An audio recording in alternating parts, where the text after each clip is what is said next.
Monsieur le Président, Monsieur le Vice-président du Conseil des droits de l'homme, Excellences, Mesdames, Messieurs, la résolution 5735 du Conseil des droits de l'homme m'a demandé de présenter oralement des informations actualisées sur l'assistance technique et le renforcement des capacités dans le domaine des droits de l'homme en RCA lors de la présente session. L'évolution de la situation dans le pays requiert attention et considération de la part de la communauté internationale.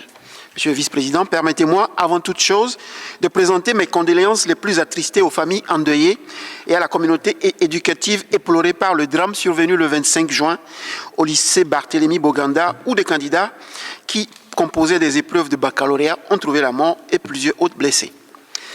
Monsieur le Vice-président, la RCA est à la croisée des chemins.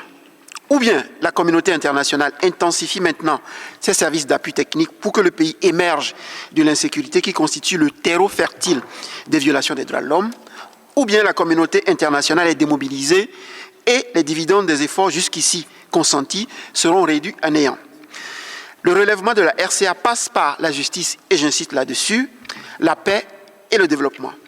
Des défis subsistent à plusieurs niveaux. D'abord, au niveau du processus de paix et de réconciliation, je note avec satisfaction le 19 février 2025 la signature par le gouvernement centrafricain avec deux groupes armés, Retour, Réclamation et Réhabilitation, et l'UPC de cet accord de paix. Par cet accord, amplifié par leur communiqué du 25 avril, les deux groupes armés s'engagent à réintégrer de nouveau l'accord de paix et à cesser les hostilités. Ils ont en outre ordonné à leurs membres de mettre fin à toutes les actions militaires. Le 28 avril, les autorités centrafricaines ont demandé à toutes les unités de respecter le cessez-le-feu tout en poursuivant les opérations militaires pour protéger les populations civiles.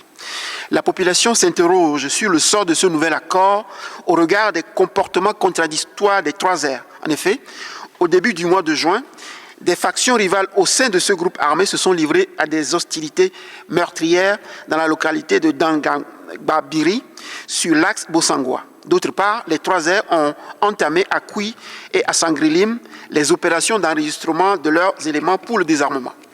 J'appelle les autorités centrafricaines à poser les actes concrets nécessaires, notamment le vetting, la réintégration et la mise en mouvement du programme de démobilisation et de réinsertion, y compris pour les enfants sortis des groupes armés. Par ailleurs, le gouvernement doit veiller à ce que les groupes armés déjà dissous, notamment le Rassemblement patriotique pour le renouveau de la Centrafrique, fassent effectivement l'objet de DDRR. J'appelle la MINUSCA et les autres partenaires techniques et financiers à accompagner le gouvernement à cette fin. S'agissant de l'impact des troubles dans les pays voisins sur la RCA, en dehors de l'afflux de réfugiés soudanais dans la Vakaga et du blocage des échanges commerciaux entre la RCA et le Soudan, ce qui entraîne la hausse des prix de première nécessité, des informations concordantes font état de recrutement de jeunes centrafricains par les forces de soutien rapide au nord-est. La frontière entre la RCA et le Soudan est très perméable, augmentant la criminalité transfrontalière et les trafics de toutes sortes, y compris d'armes et de combattants. Il est impératif de veiller à ce que la RCA ne serve pas de base arrière pour les forces belligérantes au Soudan. La MINUSCA devrait poursuivre et renforcer sa stratégie de gestion et de sécurisation des frontières, particulièrement au nord-est. Monsieur le Vice-président, s'agissant des violations des droits de l'homme, elles n'ont pas cessé entre avril et juin 2025. Le travail de monitoring de la division des droits de l'homme de la MINUSCA a permis de documenter les arrestations et les détentions arbitraires, des détentions non conformes au droit national et international, ainsi que des atteintes au droit à la vie, à la propriété et à l'intégrité physique et psychologique. Des violations sexuelles liées au conflit continuent d'être commises et les enfants sont victimes de recrutement et d'utilisation dans les groupes armés. Les groupes armés, notamment les 3R et l'UPC, pourtant signataires de l'accord de février 2019 et de celui d'avril 2025, sont les principaux auteurs des violations perpétrées, notamment les violations du droit international humanitaire. Les AKG sont également auteurs d'exactions et d'atteintes aux droits dans le Hombomu. Les acteurs étatiques ne sont pas en reste, ainsi que les forces bilatérales russes qui les soutiennent. S'agissant de la lutte contre l'impunité, même si aujourd'hui la Cour pénale spéciale continue de fonctionner, la suspension du financement des États-Unis pour certains secteurs d'activité représente une épée de Damoclès sur la tête de cette Cour. Les partenaires techniques et financiers devraient se mobiliser davantage pour assurer un fonctionnement pérenne à la Cour. Par ailleurs, après l'échec de la première équipe de la commission Vérité, Justice, Réparation et Réconciliation, CVJRR, le gouvernement a repris la main avec la mise en place du comité de sélection qui, conformément aux critères prévus par la loi du 7 avril 2020, portant création de la CVJR, a procédé à la sélection des nouveaux commissaires entérinés par le décret présidentiel du 21 mars 2025.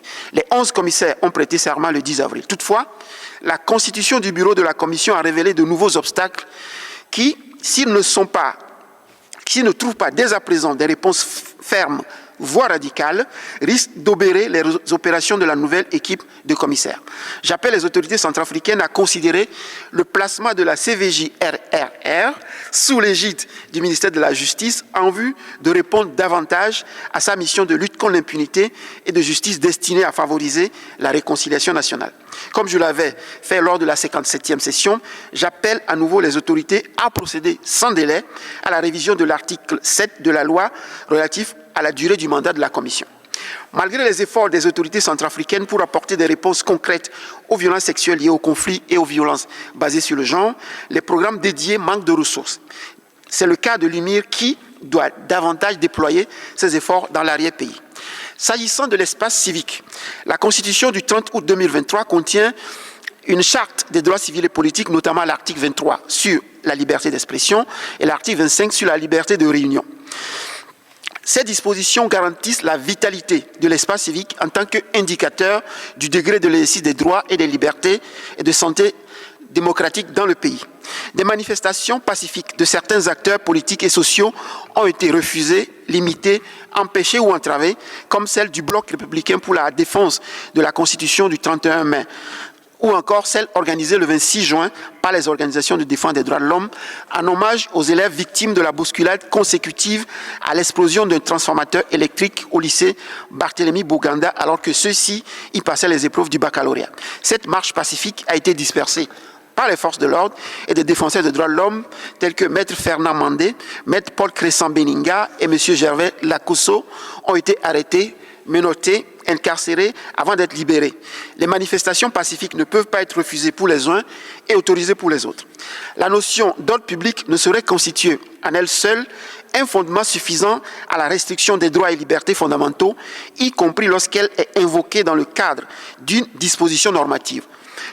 Toute limitation doit respecter les exigences de légalité, de légitimité, de nécessité, d'adéquation, de cohérence, de cohésion sociale et de proportionnalité, notamment dans le contexte de la justice transitionnelle en RCA. Dans une société démocratique, l'ordre public ne saurait être réduit à une construction autoritaire. Il s'inscrit dans une logique de consensus social fondée sur le contrat républicain incarné par la Constitution de 2023. Il repose sur une articulation équilibrée entre sécurité et liberté, cette dernière constituant non pas une entrave à l'ordre, mais la condition même de sa légitimité et de sa pérennité. Par ailleurs, Monsieur le Vice-président, le 26 mai 2025, l'Assemblée nationale a adopté la loi sur la liberté de presse et de la communication, dont certaines dispositions, notamment les articles 130, 140, 151 et 193, sont considérées par les professionnels des médias et les associations de journalistes comme attentatoires à la liberté de la presse. La loi a certes vocation à créer les conditions de la pluralité de l'information, de la protection de la qualité de l'information et des sources des médias, mais plusieurs dispositions prévoient des sanctions pénales, à l'instar de l'article 151 qui punit les journalistes pour diffamation et injure. La liberté de la presse est un pilier d'une société démocratique. Elle est consacrée par l'article 19 du Pacte international relatif aux droits civils et politiques ratifié par la RCA en 1981.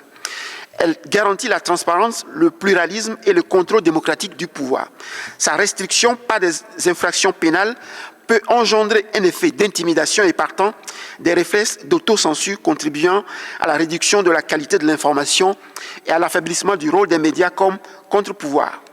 Les protestations contre la loi du 26 mai doivent être entendues et recevoir des réponses allant dans le sens de la dépénalisation des délits de presse et la préservation des médias dynamiques de qualité au service de la démocratie.